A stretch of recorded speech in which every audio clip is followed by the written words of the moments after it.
Ouais, c'est ça. Je trouve Faut qu'on faut parle remettre un beaucoup peu les dangereusement de la saison 2. Ouais, j'ai cru comprendre Ah, que nous c'était voilà en direct sur Facebook. Je crois que nous sommes en direct. assez Nous assuré. sommes en direct sur Facebook. Tout à fait. Non, c'est pour conjurer le sort, mais c'est vrai que bon. On fera peut-être moins les malins d'ici quelques semaines.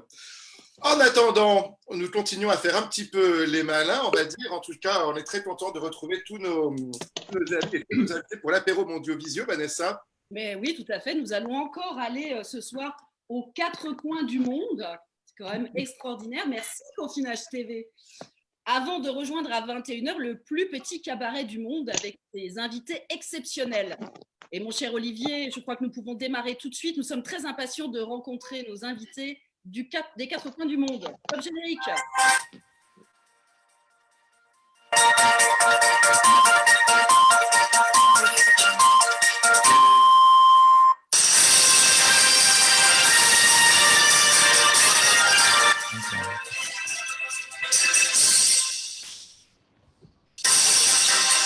News.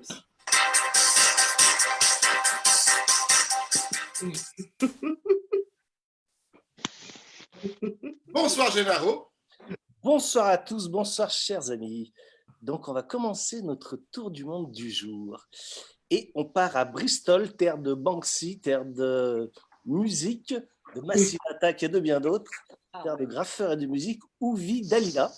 Oui, salut, bonsoir à tous. Qui a plusieurs casquettes, enfin qui en a deux principales. Ben, je suis contente de vous retrouver, je suis contente de vous voir. Qu'est-ce que Donc, tu m'as dit? tu as deux casquettes, donc prof de français à l'université de Bristol. Oui. Et musicienne, Musicienne. univers musical à découvrir. On mettra les liens. Donc oui, je fais de la musique expérimentale à Bristol. Je commence à faire de la musique ici.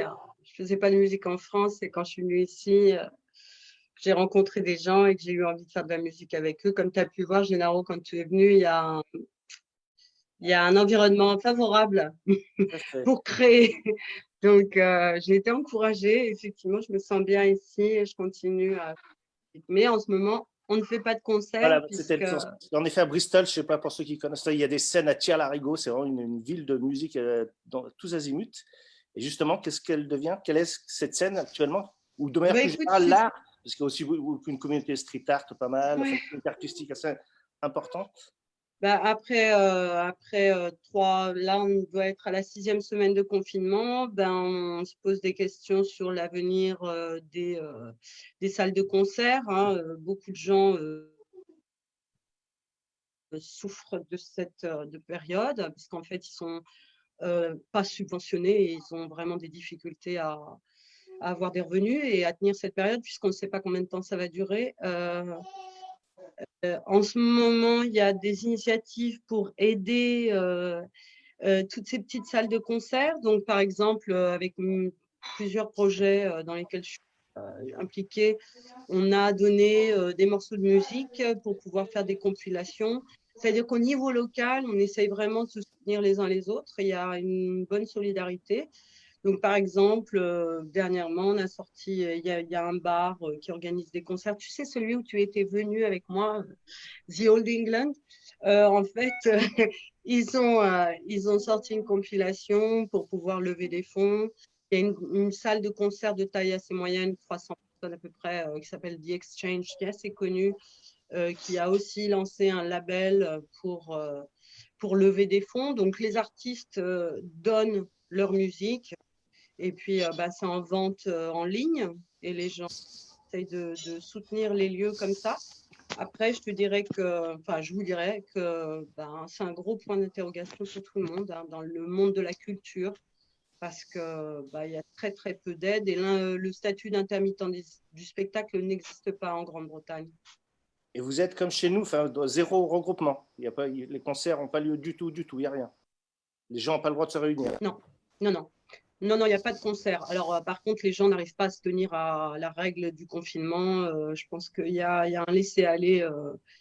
C'est pas que les Britanniques soient désobéissants, mais je crois que c'est dans la culture britannique de de se retrouver, de sortir, de pas pouvoir rester à la maison. Apparemment, là, il y a eu hier des gens qui ont essayé de célébrer la victoire, la victoire contre le nazisme en sortant dans les rues, en faisant des choses, mais voilà, ils mettent en danger la vie des autres, quoi. Parce que vous avez quoi comme règle? Il y a une règle stricte, une injonction? Ben, il y a un confinement, mais en fait, justement, il y a eu un gros problème cette semaine. Enfin, de mon point de vue, c'est un problème. Il y a eu si tu veux, de la propagande, hein, ni plus ni moins. Il y a 6 journaux qui sont, on va dire, des journaux très droitiers, qui ont fait des unes en annonçant que lundi, c'était fini le confinement.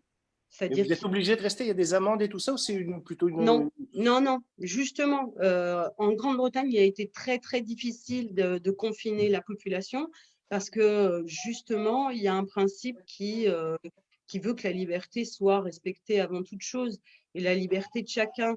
Et on part du principe que les gens sont responsables et qu'ils vont faire attention. Le problème, c'est que tu te retrouves vite. Enfin, moi, j'ai arrêté de sortir le 13 mars parce que justement, je me suis rendu compte qu'il n'y avait rien à faire. Les gens se retrouvent dans des petits magasins ou dans des grands magasins. Ils n'arrivent pas du tout à respecter les consignes de sécurité, de distance physique. Et du coup, voilà, tu peux pas te dire que ça va bien se passer. Non, ça se passera pas bien.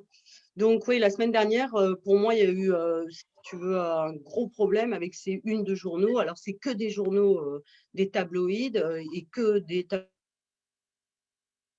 tabloïds très droitiers qui soutenaient la campagne Leave, etc., qui ont publié leur une en disant lundi c'est fini, Magic Monday, alors qu'en fait, il n'y a aucune consigne du gouvernement qui est venue dire qu'il y avait une levée du confinement. Donc, il y a un vrai problème, hein. Et en termes sanitaires, vous en êtes où? Il y a des masques, il y a des tests, il y a des… Alors, en termes sanitaires, il y a déjà 31 000 morts qui sont comptés, mais qui sont comptés, je ne sais pas trop comment, c'est-à-dire qu'en fait, ils ont mis beaucoup de temps à parler des maisons de retraite. Ils ne parlent pas des décès à la maison. Ils ne parlent pas des hôpitaux psychiatriques. Beaucoup d'informations ne sont pas vraiment données, je pense, pour ne pas affoler la population, parce que sans méchanceté aucune, je pense que le système britannique, le système de santé n'est pas assez performant vu qu'il a subi plus de 10 ans de coupes budgétaires. Donc, je pense qu'il y a des problèmes de ce côté-là. Les soignants ont un minimum de protection, mais apparemment, ils se plaignent, comme en France, de ne pas être assez protégés, de ne pas avoir suffisamment de masques, de ne pas avoir tout ce qu'il faut, tout l'équipement. Et malheureusement, je crois que ça ne va pas. Enfin, même si le gouvernement dit qu'ils vont essayer d'avoir un maximum de masques, des choses comme ça, rien n'est produit ici, ça vient de Chine.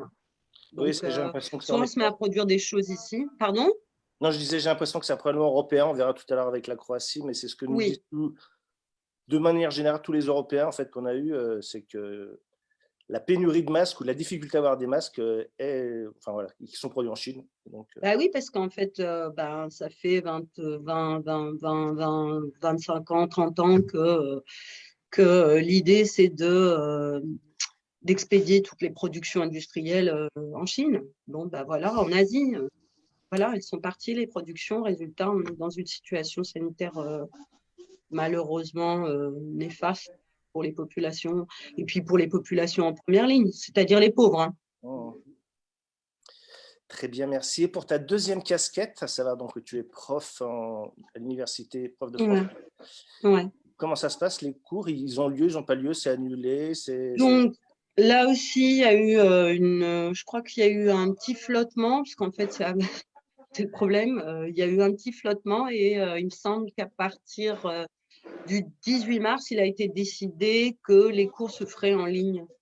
Donc, la période d'enseignement à l'université qui normalement se termine au mois de juin, l'enseignement se termine au mois de mai et juin, la période d'enseignement a été rallongée afin que le retard soit un peu rattrapé. En ce qui concerne les conditions de travail pour les employés de l'université, il y a eu quelques changements. Il y a des gens qui travaillent moins. On a réduit le nombre d'heures. Je pense que les contrats précaires vont être certainement non renouvelés, car il va y avoir une très grosse perte. Alors, on ne sait pas parce que tout est dans la projection, mais si jamais la crise continue et qu'il y a une deuxième vague, les étudiants asiatiques qui font le gros des universités britanniques et qui payent une somme assez conséquente pour venir faire leurs études ici, ne pourront pas venir. Donc, il va y avoir des pertes d'emploi forcément ici. Donc, pour l'instant, on parle de 2 millions de personnes au chômage dans toute la population britannique. À venir, d'accord? À venir. Mais on ne sait pas du tout ce qui va se passer. Ok, merci. Beau Dernière tableau. petite question. On a vu Ouais. émerger ces jours un graphe qu'on attribue à Banksy. Une Ouais, petite fille qui joue avec des super-héros et elle a ouais, une petite super-héroïne qui est une infirmière. oui. Tu as des infos? C'est de lui ou pas de lui? Ah, mais j'en sais rien du tout, j'ai pas suivi parce qu'en fait, bon, bah, si tu veux, je suis désolée de le dire, hein, Banksy, c'est gentil, mais en l'occurrence, à chaque fois que Banksy fait quelque chose, tout le monde se précipite et en parle comme si c'était Picasso, quoi. C'est pas Picasso, d'abord. Et je crois que lui-même, il n'est pas vraiment. Tu vois, il fait des choses, c'est plus des témoignages affectifs, affectueux, j'en sais rien. Enfin, voilà. Donc, je ne sais pas. C'est certainement Banksy, mais il faudra le lui demander. Comme il se cache, on ne sait pas. Bon, bah, si tu le croises, tu lui demandes et tu nous fais passer le mot. Voilà. Mais ça doit être lui, hein, puisque bon, il veut pas se faire voir, mais en l'occurrence, il n'a pas de mal à reconnaître que les œuvres sont de lui. Tu vois ce que je veux dire? Il les reconnaît. Super. Merci beaucoup, Dalila. Rien. Et à titre très perso, ton homme va bien? Il va très bien, il fait la cuisine tous les jours. Donc, Alors, moi, il va bien, je alors. suis très heureuse. Il fait la cuisine et il se repose. Il essaye d'être calme. Disons, c'est ça. Le grand travail de tout le monde, c'est d'essayer d'être calme. Tu vas y arriver, ça? Ouais. Non, non, non, non. N'oublie pas que je fais encore de la musique à la maison. Merci beaucoup, Dalila, pour ce témoignage. Merci à vous. On fait un petit bond en Croatie avec Hugues, que je connais par personne interposée. Donc, merci Hugues d'être parmi nous. Oui. Je vais faire une présentation de ton titre à rallonge et je te laisse après le développer. Donc, Hugues, tu vis à Zagreb, si je ne dis pas de bêtises, Oui, c'est ça, oui. et tu es attaché de coopération éducative de l'ambassade de France et de l'Institut français. C'est ça. Voilà. Ce qui veut dire, Alors, ce qui veut dire que, oui, ce qui veut dire, je suis arrivé en Croatie au mois de septembre, donc c'est un pays que je viens de rejoindre il n'y a pas longtemps. Et en fait, je suis chargé de la coopération bilatérale entre la France et la Croatie en ce qui concerne l'éducation, c'est-à-dire tout ce qui est lié à l'école, de l'école maternelle jusqu'à l'université. Et donc, chargé de la promotion du français, chargé de travailler sur les bonnes pratiques éducatives croates et françaises, promouvoir le croate en France. Voilà, globalement, c'est ça. Et également, je travaille également avec les alliances françaises en Croatie. Nous en avons 5 sur l'ensemble du territoire. Et donc, on travaille ensemble sur des accords et on essaie de s'aider sur comment améliorer les systèmes éducatifs. Voilà, ça existe dans tous les pays. Il y a des instituts français, des attachés de coopération pour le français ou éducatif dans tous les pays dans le monde. Donc voilà, moi je suis celui de la Croatie. d'accord. Je réponds direct à Cédric, pardon, Oui, à son invité qui est arrivé. Est-ce qu'il peut attendre la fin de Hugues ou tu préfères? Oui, parfait. Parce qu'on a un invité islandais qui a un peu un timing serré. Pardon, Hugues. je t'en prie. De manière générale, quelle est la situation à Zagreb et en Croatie en particulier par rapport précisément à la crise du corona? Ben, pour la Croatie, en fait, vu qu'on est voisin de l'Italie, ça a été assez rapide le confinement. C'est-à-dire qu'aussitôt qu'on a eu les premiers cas qui ont été jugés venant de l'Italie, le gouvernement a réagi assez rapidement et le confinement s'est fait plutôt vite, je dirais. Nous, en Croatie, pardon? Recommandation ou obligation? Non, l'obligation est arrivée vers le 15 mars de mémoire, voilà. Et c'est allé assez vite. On a un hôpital à Zagreb qui s'occupait des cas de Covid dès le départ. Hein, donc c'est l'hôpital des maladies infectieuses. Donc la plupart des cas ont été en face de l'Italie, donc dans la région de Pula, où là, on a commencé à prendre des hôtels, à mettre les gens qui avaient des symptômes, etc. Ça réagit très, très vite. Et puis sur Zagreb également, donc la même chose. Ensuite, le confinement, oui, il a été décidé autour de mémoire, autour du 15 mars, avec obligation. Donc très rapidement, une obligation d'être confiné. On n'en a pas beaucoup parlé, donc je ne sais pas si vous êtes au courant, mais ce qui a été difficile à Zagreb, c'est qu'on a eu un tremblement de terre quelques jours après. Donc, on s'est réveillé un dimanche matin à 6h20 du matin avec un tremblement de terre de magnitude 5,3. Surtout dans le centre de Zagreb où j'habite en fait. Et bon, c'est vrai que ça bouge déjà pas mal à 5,3. Et donc, on s'est retrouvé confronté à la fois à Zagreb, en tous les cas, au confinement lié à la crise sanitaire et également aux difficultés, puisqu'il y a à peu près 1000 personnes qui ont perdu leur logement. Il y a eu seulement un mort, heureusement, parce que comme c'était si tôt, les façades qui se sont écroulées, il n'y avait personne en dessous. Donc, mais il a fallu gérer, et je trouve quand vraiment que les Croates ont géré à la fois ces deux problèmes en même temps. Et c'était très complexe. Voilà. Donc, et ça l'est encore d'ailleurs, bien entendu. J'ai vu une espèce de grille qui vaut ce qu'elle vaut, qui avait été éditée par le magazine Forbes et qui mettait la Croatie dans les 10 pays au monde à avoir géré le mieux cette crise, à être en train de gérer le mieux cette crise. Oui, enfin moi je suis, comme je viens d'arriver dans le pays, je suis assez admiratif. Enfin, je connais pas toute l'histoire de la Croatie, etc., mais je suis assez admiratif parce que très rapidement, on a été confinés. Rapidement, les gens ont pris leur distance. J'entendais la collègue qui se plaignait un petit peu par rapport à ça. Donc, c'était ce qui était un petit peu gênant au départ, c'est qu'on a tout de suite vu l'Italie et la France comme deux pays très touchés. Et comme je ne parle pas encore croate, aussitôt qu'on nous entendait parler soit italien, soit français, les gens nous regardaient avec un espèce de vadérétro satanas. Donc ça, c'était un petit peu bizarre. Mais sinon, oui, les gens enfin, ça a été très, très vite décidé. Les transports se sont arrêtés très, très rapidement. Le télétravail s'est mis en place rapidement. Tout à l'heure, la collègue parlait de l'éducation et c'est vrai qu'en 2 jours, on a vu les écoles se fermer, puisque moi, c'est mon travail particulier. Donc, tout de suite, ça a été compliqué. On pourra parler des examens, par exemple, qui se sont arrêtés du jour au lendemain. Mais le télétravail, l'enseignement à distance s'est mis en place tout de suite. Les chaînes ont été, la chaîne croate a donné tous ses créneaux horaires pour l'éducation. Si vous êtes à l'équivalent d'un CM1, c'est de telle heure à telle heure. Si vous êtes en troisième, de telle heure à telle heure. Les profs se sont vraiment dédiés à ça de manière très rapide. Problème de masque aussi, comme vous en avez parlé, comme dans tous les pays européens, pas de masque, mais bon, des gens se sont mis à faire des masques au niveau des couturières, etc. Au niveau des gels, il y a des gens qui sont mis à les fabriquer localement, à voilà, retrouver des savoir-faire, je ne sais quoi.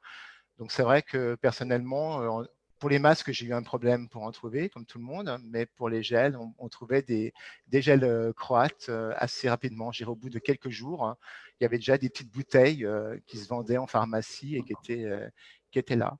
Et actuellement, nous, on est déjà dans une phase de déconfinement.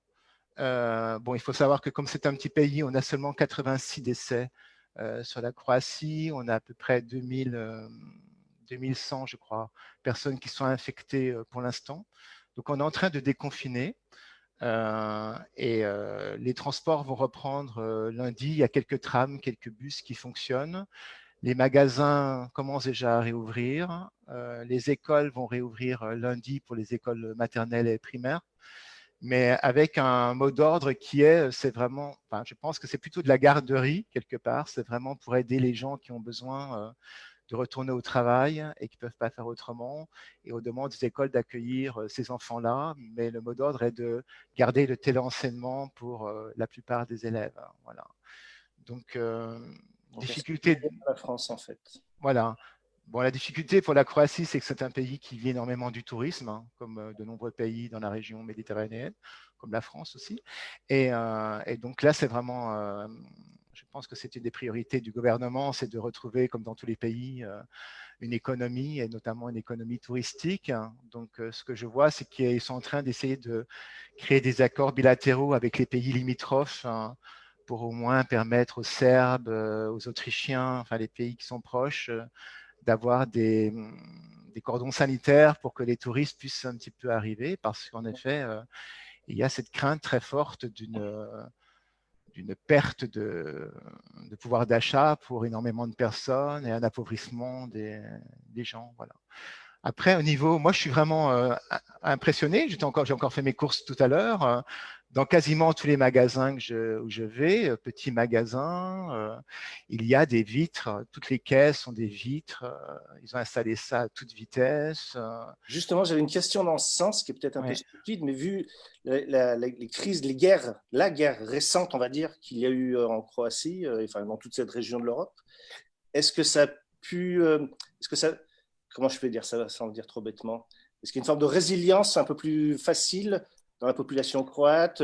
C'est ce qu'ils disent, c'est ce qu'ils disent, ouais, c'est ce qu'ils disent eux-mêmes. Hein, c'est ce qu'ils disent eux-mêmes. Et on l'a entendu dire par les Croates eux-mêmes que, en tout cas, cette expérience de la guerre, parce que j'ai des jeunes collègues qui se rappellent très très fort de la guerre et qui, alors en même temps, il y a des traumatismes qui reviennent, notamment déjà avec le coronavirus, mais également avec le tremblement de terre pour la ville de Zagreb. Il y a vraiment des gens qui ont une impression c'est vrai que la ville, si vous avez vu quelques photos, était sous la poussière pendant un grand nombre de minutes. Quand on se promène, les façades sont effondrées. Moi, je parle de mon appartement au-dessus, il n'y a plus du tout de mur au niveau des combles.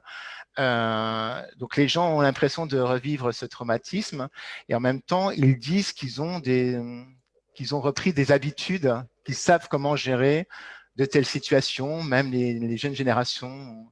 Voilà, donc eux-mêmes parlent de ça, de cette résilience qu'ils ont encore par rapport à ça. D'accord, ce qui aurait peut-être permis, contrairement à ce qu'ils disaient d'aller sur l'Angleterre ou voir ce qu'on voit en France, de faire une population, comment le terme est certainement pas adapté, mais plus disciplinée, enfin, qui réagit finalement plus vite à la situation, qui s'adapte plus rapidement à la situation. Voilà, c'est l'impression que ça donne en tous les cas. Ça commence à devenir un petit peu plus faux. Donc, c'est peut-être aussi la même réaction, c'est-à-dire que voilà, il fait très chaud, il fait 30 degrés aujourd'hui, les parcs sont là, donc on a l'impression qu'on revit un peu. Et je pense aussi qu'il y a un besoin d'oublier tout ce qui a été subi de différentes manières, voilà. Et donc c'est peut-être un petit peu moins vrai aujourd'hui. On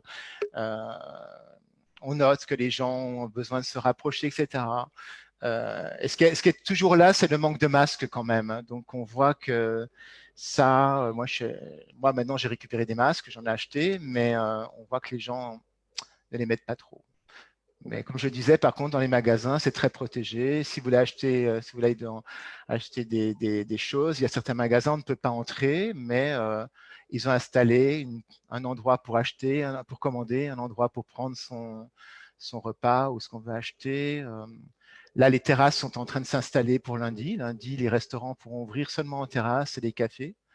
Donc, on voit les terrasses qui s'installent, mais bien sûr avec une table au lieu de 4 pour respecter les mètres carrés. Voilà. Il y a quand même des règles très précises qui sont imposées. Voilà. Et qui sont les mêmes qui arrivent ici, enfin, avec un petit peu. Oui, ça se ressemble. Qu'on voit déjà apparaître ici, en fait. Voilà, c'est ça. Très bien, bah merci beaucoup, Hugues. Je ne sais pas s'il y a des questions qui traînent par Facebook ou Antoine. Non, il y a des questions quelque part pour nos invités, pour nos deux premiers invités. Il n'y a pas de questions pour les deux premiers invités. En même temps, on n'avait pas prévu que vous pouviez poser des questions. Ok. Mais pour l'instant, il n'y a pas de questions. Après, on pourra y revenir à la fin. Donc, si vous avez des questions, posez-les et puis on y reviendra. Eh ben, merci pour ces deux interventions. N'hésitez pas à intervenir pendant la suite si les choses vous parlent. Cédric, c'est à vous. Merci beaucoup. Hi, Andrew. Welcome to the studio. I will start. Welcome to the studio. I will start with a short introduction, and I will introduce you to the audience so that they know who you are. And then it's just a very free conversation. We're basically all having a drink together and taking news from our friends across the world. Oh, good. Alors, chers amis, je suis ravi de vous présenter Andri Snell Magnusson, qui est un romancier islandais. Je vous montre l'un de ses livres qui s'appelle Dove Star, qui est un superbe livre qui est sorti chez Julma il y a quelques années en France. Donc, Andri est poète, romancier. Il est très connu en Islande aussi pour être un activiste de l'environnement. Il a fait un documentaire qui s'appelle Dreamland notamment, qui mettait en garde, donc un documentaire qui est sorti au moment de la crise économique en Islande et qui mettait en garde contre ces entreprises, souvent américaines ou canadiennes, qui misaient entre autres sur le réchauffement climatique pour s'intéresser de près à l'Islande et commencer à s'installer dans les Highlands. Donc il a monté une organisation avec Björk notamment pour essayer de protéger l'intérieur de l'Islande et d'empêcher la destruction des Highlands. Et il a en ce moment un spectacle, donc j'imagine c'est arrêté, qui va devenir un livre en France qui s'appelle On Time in Water, qui est une sorte de one-man show littéraire avec de la musique. Et voilà. Et il a également participé. C'est lui qui est l'auteur d'une plaque qui a été apposée près d'un glacier l'été dernier, ou il y a 2 ans maintenant, en Islande, qui est une sorte de plaque funéraire apposée à côté d'un glacier, qui est le premier glacier à être officiellement mort à cause du réchauffement climatique en Islande, puisqu'il est maintenant trop petit pour être considéré comme un glacier. Donc c'est lui qui est revenu l'honneur d'écrire la petite plaque. Sorry, that was a long, short introduction. I mentioned what you've been working on. I understood. Yeah, you understood. Okay. Yeah. So, well, thanks again for accepting our invitation. And how are you? And what's the situation like over there? And what would you like us to hear about Iceland? Well, nice to see you all, and it's a nice community that I see on my screen. One of the few good things that come out of oops, sorry. Donc, pendant qu'il éteint son téléphone, je fais la traduction. Il dit merci pour l'invitation. Ça fait plaisir de voir cette petite communauté réunie sur cet écran. Et c'est l'une des bonnes choses qui est arrivée pendant cette crise, la création de ce genre de communauté. Yes. So here in Iceland, things have been going relatively well. That is, well, the winter was horrible. We had the worst weather we have experienced in 100 years. Ok. Donc il nous dit que là, les choses vont plutôt bien en Islande. Là, ils sortent d'un hiver qui a été probablement l'hiver le plus terrible depuis une centaine d'années en Islande. J'imagine ce que ça peut donner. So red warnings every other day. Ok. Ils ont eu des alertes classées en alerte rouge un jour sur 2 pratiquement. Avalanches in the Westfjords did not take lives, but they were life-threatening still. Ok. Donc les conditions climatiques ont été extrêmement dangereuses pour la population, en particulier dans l'ouest du pays. And then the virus comes. So this winter is a very epic winter for us. Et puis finalement, le virus est arrivé en Islande, donc ça a été définitivement un hiver épique pour les Islandais. What is in my home, here in my house, my wife is a nurse. Donc chez lui, chez Andri, son épouse est infirmière. So she was writing. They had to rewrite the whole hospital protocol. So she's writing the protocol for the hospital. Okay. C'est elle qui est en charge de mettre en place les protocoles dans les hôpitaux. Donc, ils ont dû évidemment réécrire tous les protocoles de soins. So she wrote maybe 300 pages of protocol in 1 month. I have never written so much in my life. Donc, elle a écrit à peu près 300 pages de protocoles en 1 mois. Et il me dit c'est beaucoup plus que moi ce que moi j'écris d'habitude. So I think she wrote what is normally considered a year's work in 1 month. So. Donc elle a produit en 1 mois ce qu'on fait d'habitude en 1 an de travail. So I could listen to everything that was happening. You know, COVID woman giving birth, COVID body bags, COVID documents about COVID cancer patients, COVID. Ok, donc il a eu plein de détails très très précis sur des protocoles, genre accoucher à l'époque du Covid, les body bags au moment du Covid, le soin du cancer en temps de Covid, etc. So all the specifications were in the kind of environment of our house because she was writing it here at home. Ok. Donc toutes ces spécificités flottaient un peu dans cette maison puisqu'elle était en charge de rassembler tout ça. And she even got a special thank you from we had like so in Iceland what happened is that that surprised us was that our government showed an exceptional event of professionalism. Alors, ils ont été très surpris par le propre gouvernement qui s'est montré extrêmement professionnel à l'occasion de cette crise. So to us activists, it was surprising. Pour nous qui sommes des activistes, c'est un peu bizarre de dire ça. C'était un peu une We that surprise. have been often angry at the government. Oui, d'habitude, on est en colère avec notre gouvernement. Had to swallow our pride and say, well, they're actually doing a very good job.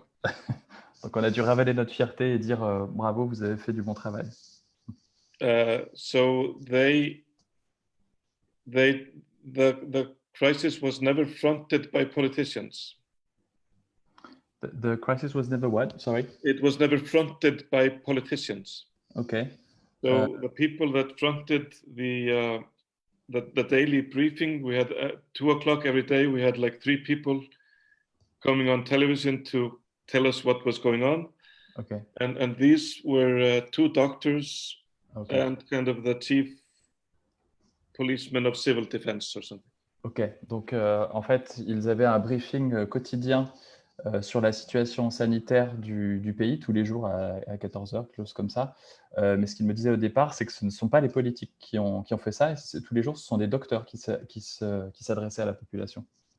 So these people had the trust, like like you trust a doctor to put you to sleep and open your heart. We kind of put that kind of trust into those people. Ok, donc il dit, comme c'était une parole de médecin, le même type de médecin à qui on fait confiance quand on nous dit on va vous endormir et vous ouvrir le cœur pour vous opérer, c'est à ce genre de personnes qu'on a confié la gestion de la crise. So we felt kind of frightened, but still we felt like we were in the hands of a professional that knew what they were doing. Okay. Donc ils étaient évidemment effrayés comme tout le monde, mais au moins ils avaient l'impression d'être entre de bonnes mains et aidés par de vrais professionnels. So what they did was they did massive testing. Donc ils ont eu des tests massifs. I think about 20% of the population has been tested. Okay. 20% de la population de l'Islande a été testée. And I think that is by far the most that has been in any country. Oui, et c'est de loin le taux le plus élevé de n'importe quel pays jusqu'à présent. Also random testing. Ah, ils font aussi des tests au hasard. So I know lots of people that went to a random test. They did not feel any symptoms, but they got positive, so they were sent into quarantine. Ouais. Donc effectivement, ils ont fait des tests au hasard. C'est la première fois que j'entends ça d'ailleurs. Et il y a énormément de gens, pour le coup, qui n'avaient aucun symptôme et qui ont été testés positifs et qui ont été mis en quarantaine. So and then they did like massive tracing. So everybody that was tested positive, they did massive tracing of everybody that came close to that person. Mm-hmm. So maybe if you were tested in your workplace, then all your workplace had to go into quarantine. Ok, donc ils ont fait un traçage très drastique pour le coup et ils sont vraiment remontés. Chaque personne testée positive a eu son entourage, ses collègues de bureau, etc. Tout le monde était mis en quarantaine. So we even gave up some of our personal freedom, and we have this app here. So for the government to help trace us if we get if we are positive. So I think 80% of the population downloaded this app. Wow. So they could trace you very precisely who you came in contact with. Donc apparemment, la population a consenti massivement à abandonner un peu de leur liberté et a consenti à télécharger l'application qui permet au gouvernement de savoir si les gens ont été testés positifs. Et me dit qu'à ce jour, il pense que 80% des Islandais ont téléchargé l'application. So the effect of this kind of massive tracing and massive testing was that they did manage to take down the curve. Ces tests massifs et ce traçage massif a permis de descendre la courbe. So it went from 100 people per day. Donc on est passé de 100 personnes par jour. Down to last week, there was nobody. There were maybe 5 people last week that tested positive. Okay. Avant, c'était 100 personnes par jour qui étaient testées positives, et depuis la semaine dernière, c'est à peu près 5 personnes par semaine. Et la semaine dernière, je crois qu'il n'y a eu personne. And we never had a curfew. So by doing this, like they were very strict doing this, but at the same time, most stores were still open. Ok, donc en fait, cette technique-là a permis de ne pas mettre en place de confinement ou de couvre-feu. Donc, ce qui veut dire que la plupart des magasins sont restés ouverts. So the app comes from the government. It's a governmental app. So of course we have to discuss in the future the ethics of the government tracing us, but in this case people freely downloaded this app. So you were not ordered to, but you were asked to do it. Okay. Donc le téléchargement de cette application n'était pas obligatoire, c'était sur la base du volontariat, mais il y a quand même une part très importante de la population qui l'a téléchargé. Il a dit, mais on n'est pas, mais nous ne sommes pas dupes, ça reste une application inventée par un gouvernement, donc maintenant que la crise est en train de passer, il faudra se demander ce qu'on va faire avec cette chose-là et se pencher sur l'éthique autour de ce genre de traçage.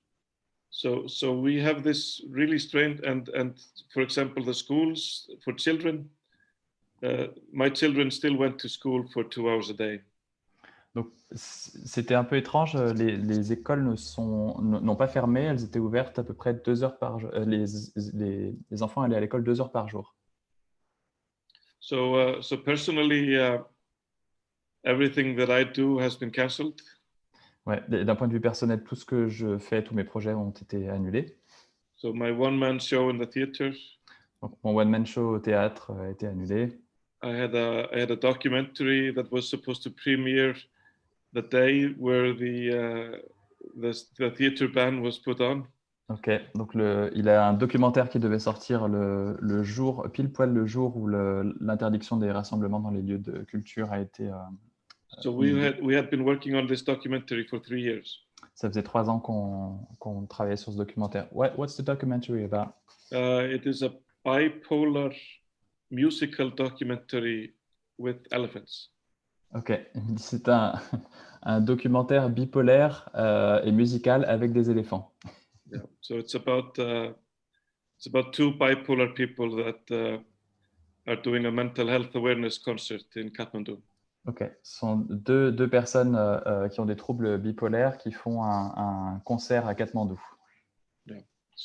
So it's a kind of a. So we were very disappointed because we don't know in the next year when we can premiere. Yeah. Donc on était très déçus parce qu'on ne sait pas dans l'année qui vient quand est-ce qu'on pourra montrer ce documentaire. So what we did was that first we were in kind of shock for a week. Donc on était d'abord un peu en état de choc pendant une semaine. But then we called the kind of camera rental or kind of the equipment company here in Iceland. And we asked them, is somebody renting a camera to document the empty streets, the empty swimming pools, to document what is happening? Mm-hmm. And they said everybody is in shock, so nobody is documenting this. Okay. So we got a very expensive camera because it was normally it's a cinematic camera. They said you can use it, nobody's using it. And we went on and we did some kind of a Decameron. Okay. The work of Boccaccio. Mm-hmm. So we interviewed 10 people for 10 days. Okay. 10 artists for 10 days and asked them what's in the air, to ask about what is the deeper meaning of the world being stopped. Donc, après cette semaine de choc où ils étaient déçus de ne pas pouvoir montrer le film, le documentaire, etc., en fait, ils ont appelé les gens qui leur louent le matériel pour faire le documentaire. Ils leur ont demandé s'ils pouvaient utiliser la caméra, le matériel, etc. Et en fait, ils se sont mis à faire un Décaméron. Donc, ils ont choisi 10 personnes, 10 artistes, 10 personnes qu'ils ont interviewées pendant 10 jours sur la situation, puisque personne n'était en train de documenter les rues vides de Reykjavik, etc. So then we asked these artists to perform for us because all their shows were cancelled, all their normal stages were closed. Okay. Donc ils ont demandé ensuite à ces 10 artistes de jouer pour eux, de performer pour eux, puisque aussi tout leur spectacle était annulé. So we got a dancer to dance through the international airport. On a un danseur qui danse dans l'aéroport international. And out into the runway, and we could drone her where she was dancing alone in the empty runways where normally thousands of people should be taking off every day. Il y avait une danseuse donc, qui a dansé sur les pistes d'atterrissage et de décollage. Ils ont filmé ça par drone, là où normalement il y a évidemment des milliers de personnes qui arrivent et repartent. So we were kind of proving that art always has a place, even though all art has been banned, that we could still find ways for things for expression. Donc l'idée était de montrer que l'art trouve toujours sa place quelque part, et même si les situations changent drastiquement du jour au lendemain, on trouve toujours une solution pour fabriquer de l'art. But also looking for the deeper meaning of maybe in the reflection of global warming of we were told the machine could not be stopped because of the warning of scientists and the melting of glaciers that I have witnessed. We were always told, how can we can't stop anything. But suddenly somebody found the stop button and the world stops in a very kind of sudden and surprising way. So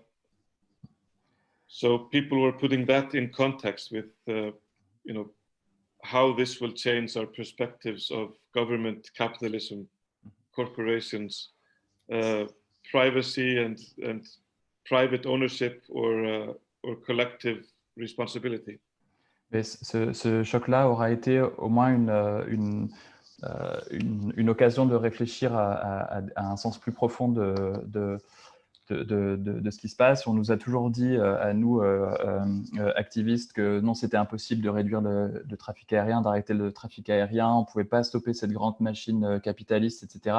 Et là, tout à coup, quelqu'un a trouvé le bouton stop, et peut-être que ce sera l'occasion de redécouvrir voilà, une autre façon de faire. And suddenly the government can put billions of euros into private corporations. Tout à coup, on découvre que le gouvernement a des milliards à dépenser dans des entreprises privées. Yeah.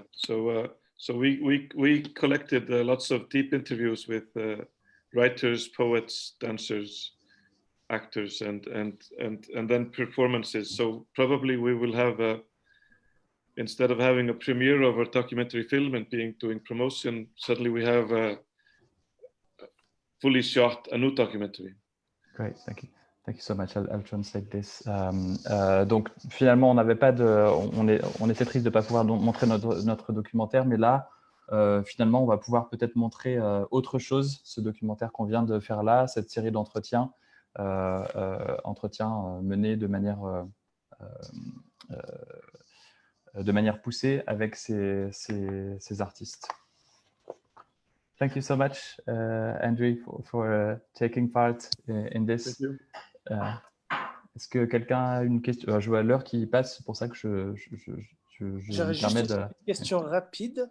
Est-ce que éventuellement l'hiver très froid qu'ils ont eu, je suis pas assez bon en anglais pour traduire ma question, donc les aurait un peu protégés? Je ne sais pas à quelle température le virus détruit ou pas, mais est-ce que cet hiver très froid les aurait pas un peu protégés du virus? So Gennaro is asking, he's wondering if the extreme cold you might have experienced might have lessened the pandemic in a way over there, or is that not? Well, actually, the pandemic came from the skiing areas in the Alps, so it seems like it was thriving better even in the cold. Ouais, donc apparemment, l'épidémie est quand même venue d'endroits, de stations de ski dans les Alpes. En fait, très tôt, les Islandais ont parlé de le virus est arrivé en Islande parce qu'il y avait des Islandais qui sont partis faire du ski dans les Alpes, grosso modo. Donc, a priori, le virus se plaît bien dans les milieux froids. I think what helped us was that they took the measures very soon. They were very quickly. So my son was in London, and we called him and said, "You have to come home now from London." And he said, "Why? You know, you're so overreacting in Iceland. Nobody's talking about it here in London." And we said, even though nobody's talking about it, it does not mean it's not happening. Donc en fait, ils pensent que ce qui les a vraiment sauvés, c'est qu'ils ont réagi extrêmement vite. Ils ont appelé son fils qui vit à Londres et ils lui ont dit il faut que tu rentres immédiatement. Donc son fils lui a dit mais non, mais n'importe quoi, les Islandais, vous êtes en train de. Enfin, c'est une réaction beaucoup trop excessive. Ici, personne ne parle de ce virus. Thank you so much, Andre. It was a pleasure to welcome you. Thank you, Hermes. Je vais peut-être prendre la main pour que nous allions à Liège. Bien sûr. Hein? Allez-y. Voilà, donc on va retrouver tout de suite Selim.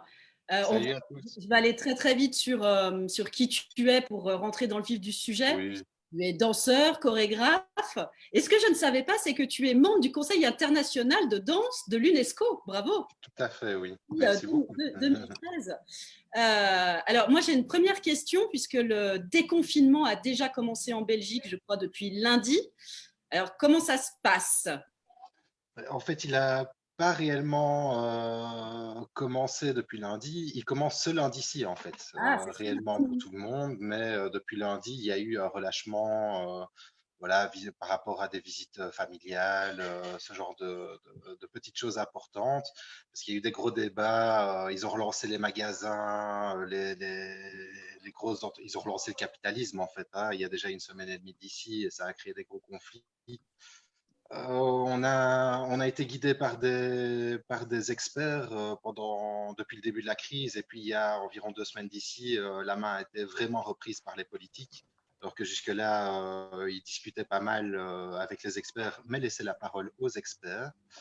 Depuis que les politiques ont repris la main, évidemment, c'est la place au capitalisme, et ça a été même à un tel point que les gens se sont un peu levés de leur chaise et sortis de chez eux pour manifester un peu leur mécontentement par rapport à l'émotionnel avant tout, parce que les gens ont envie de voir leur famille, les gens ont envie de voir leurs grands-parents, les personnes âgées dans les homes. Ça, c'était vraiment, je pense, le point qui a fait basculer le mécontentement de la population. On n'a pas eu le droit d'aller voir nos personnes âgées dans les homes pendant de longs moments. On sait que des personnes se sont laissées mourir, non pas du coronavirus, mais du sentiment d'abandon. Donc bon, c'est quelque chose qui a pesé certainement dans la balance pour toute la population. Pour avancer, pardon?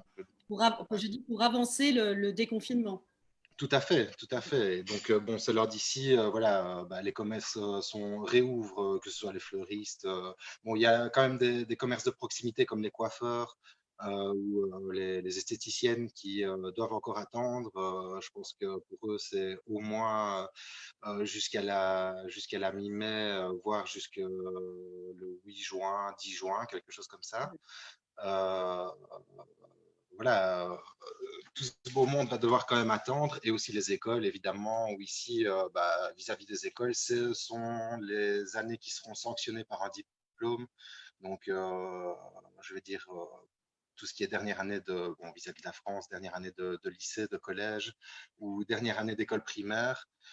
Là, eux, ils rentrent à l'école quelques jours par semaine. Pour les autres, ce sera certainement pour le mois de septembre. Je ne vois pas comment ils vont pouvoir faire rentrer tout ce monde-là dans les écoles avant cette date.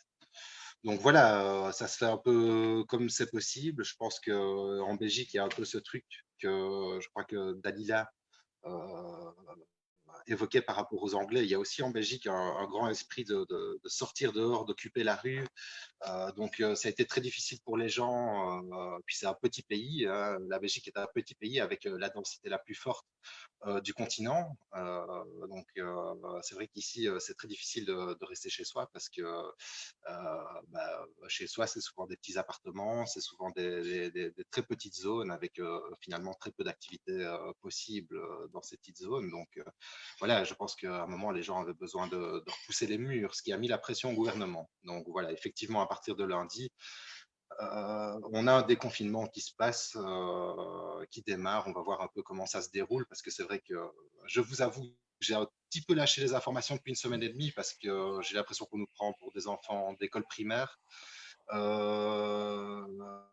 On nous prend vraiment pour des abrutis dans la façon de nous proposer les informations en Belgique. Voilà, je ne sais pas trop comment ça se passe en France, mais j'ai pas l'impression que ce soit beaucoup plus intéressant, la manière de présenter les choses. Donc voilà, j'ai un petit peu lâché certaines choses au niveau des détails. Voilà. Céline, nous est arrivé par les réseaux sociaux le coup de gueule de Bouli Lanners. Très, très impressionnant. Je pense que tu l'as. Oui, je l'ai vu. Et bon, je pense que lui, évidemment, il a été touché aussi. Il faut dire qu'il a été diagnostiqué au coronavirus, quoi. Donc, je pense qu'il était aussi sous le coup de l'émotion. Moi, j'ai apprécié son coup de gueule. Mais d'un autre côté, c'est vrai qu'il faut quand même reconnaître une chose, c'est que pour une fois, alors que je suis toujours le premier à être un détracteur de toutes les zones de pouvoir, parce que j'ai toujours eu un problème avec les zones de pouvoir de façon générale, la notion même de zone de pouvoir est une notion qui m'a toujours dérangé. Maintenant, au-delà de ça, je vais dire la Belgique se fait ridiculiser dans la presse internationale vis-à-vis de sa gestion du Covid, mais je pense que l'histoire retiendra que ça a certainement été le gouvernement le plus honnête ou l'un des plus honnêtes vis-à-vis du nombre de décès notamment, et puis au niveau de la comptabilisation je ne sais pas si ce mot s'emploie de cette façon, mais au niveau de comptabiliser les malades, je pense que on a été très vite très large. On n'a pas omis que ce soit les maisons de repos ou d'autres secteurs, d'autres segments de la population qui étaient touchés, ce qui n'a pas été le cas dans beaucoup d'autres pays, que ce soit européens ou ailleurs. Voilà, je pense que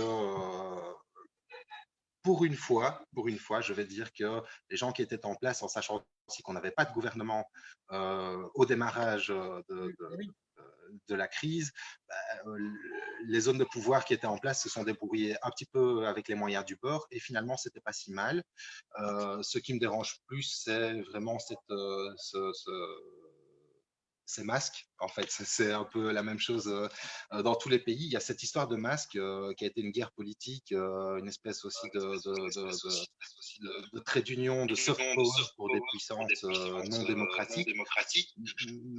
Mais en plus, ça, ce qui m'étonne, c'est qu'ici en Belgique, pendant longtemps, on a dit qu'il n'y avait pas de masque pour le personnel soignant, il n'y avait pas de quoi fournir ces gens-là pour les protéger, ou d'autres personnes comme bêtement une caissière de magasin ou autre, qui sont aussi au contact récurrent de la population. Et puis aujourd'hui qu'on parle de déconfinement, depuis une semaine, on trouve des masques en vente dans les magasins à des prix assez exorbitants en plus. Ce sont des masques qui ne sont pas nécessairement de qualité. Bon, voilà, ce sont toutes des choses qui amènent à se poser des questions sur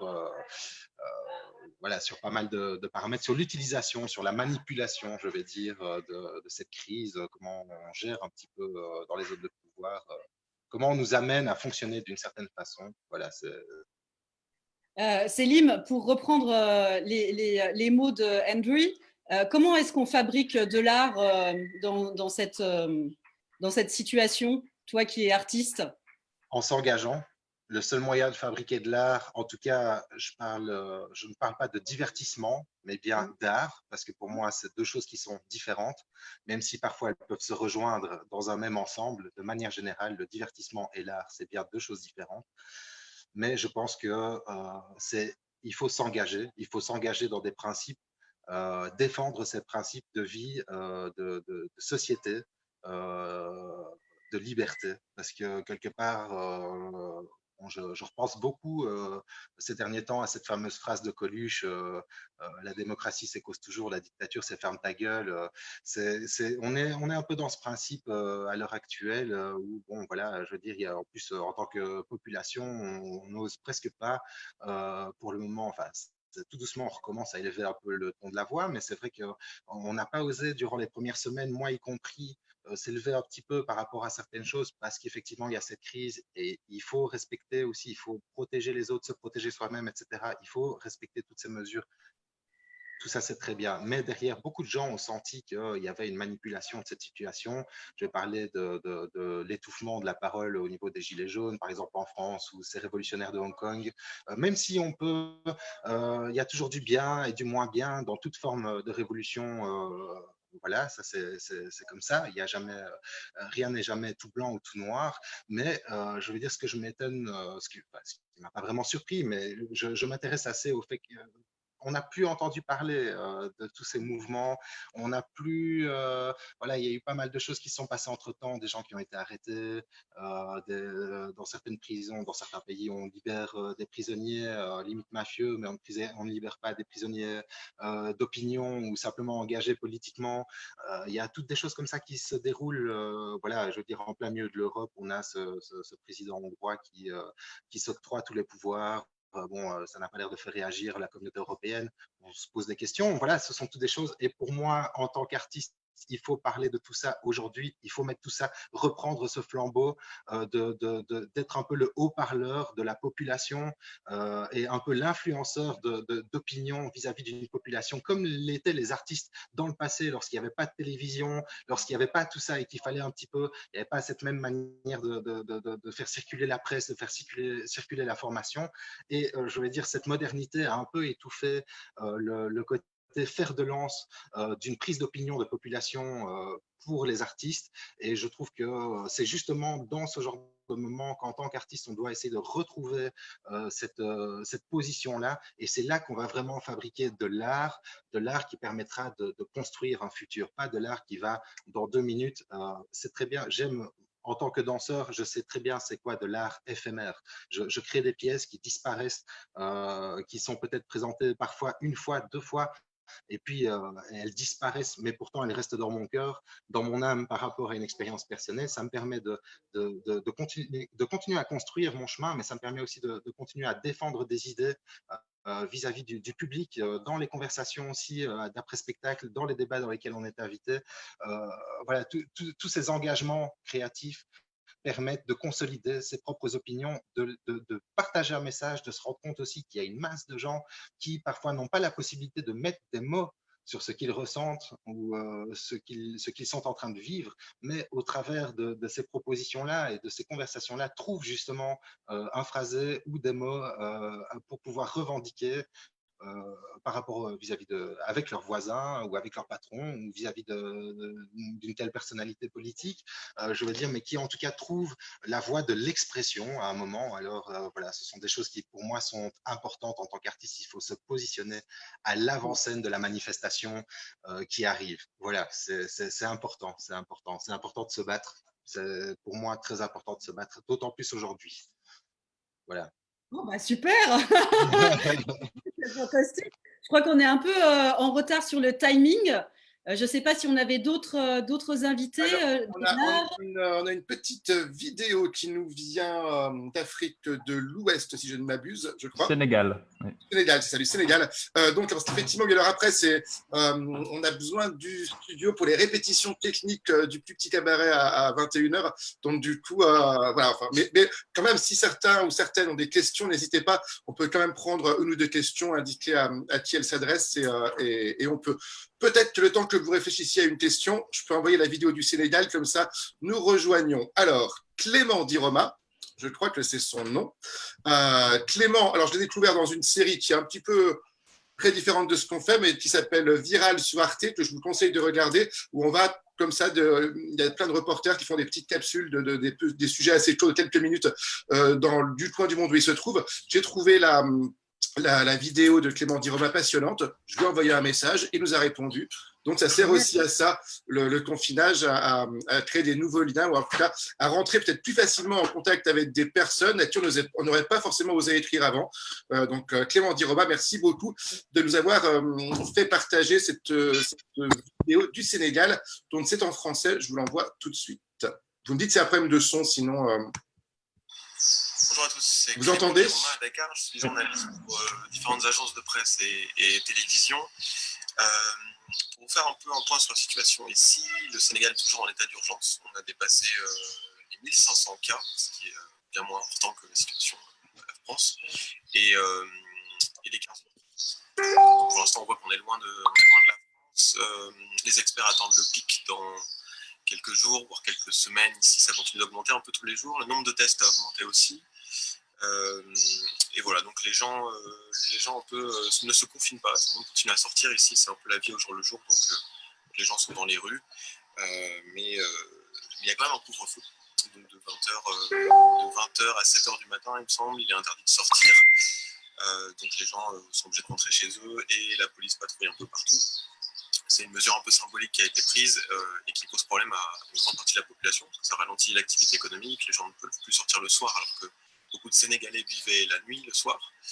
Et voilà, donc l'état d'esprit des gens ici, ils sont plutôt relativement, en tout cas ceux que je vois sur le terrain en faisant des reportages, ils sont plutôt positifs. Globalement, les gens ne s'inquiètent pas trop, ils voient que ça augmente assez peu, que pour l'instant les systèmes de santé ne sont pas encore complètement dépassés, même si on sait que le Sénégal a un système de santé qui ne peut pas prendre en charge beaucoup de cas graves. On a très peu de lits. On a très peu de lits ici qui sont réservés aux cas graves, très peu de ventilateurs aussi, même si d'autres sont censés arriver. Le Sénégal a reçu des dons de la Chine aussi. Voilà. Donc, les mesures ont été prises pour enrayer la maladie. Par exemple, les frontières sont fermées depuis un mois déjà, depuis environ un mois. Donc, plus de vols pour la France, pour l'Europe. Voilà, pour les autres continents aussi, tout est bloqué. Et l'état d'urgence vient d'être prolongé pas si longtemps, jusqu'au 2 juin. Donc, on voit que le pays se méfie encore d'un possible pic de la pandémie, d'un possible retour. Mais beaucoup de Sénégalais disent que voilà, ils ont battu la maladie. Ce qui reste à prouver évidemment, mais pour l'instant, voilà, on en est là au Sénégal. J'espère que tout se passe bien pour vous en France, que vous allez profiter du déconfinement. Voilà, c'était Clément à Dakar. Salut. Merci Clément pour ces nouvelles de Dakar. Un mot de la fin pour conclure peut-être, Gennaro ou... Merci à nous, tous nos invités, pour les férus de musique expérimentale. Dalila a mis ses liens dans la conversation et on les remettra sur le Facebook. Ça serait bien qu'on ait aussi les liens de Célim. de Célim et de Andri. Moi, ce film à éléphant m'intrigue. On pourrait les poster sur l'événement Facebook aussi pour que les personnes puissent les avoir du coup. Moi, je veux le livre Cédric Love Star. Merci, on arrive au terme de cette émission. Merci beaucoup à toutes et à tous d'avoir pris le temps de venir nous rendre visite sur Confinage TV. Merci les confinés. Merci à vous. Confinage TV qui touche à sa fin puisque nous commençons, comme vous le savez, le déconfinement dès lundi. Bonne chance. Bonne chance à vous tous et merci pour cette belle rencontre. Merci beaucoup André. Merci à tout le monde. Thank you so much André. Pour la fin. Bye. Thank you so much. Bye bye. Je vous demanderai tous en amis sur les réseaux sociaux. Yes.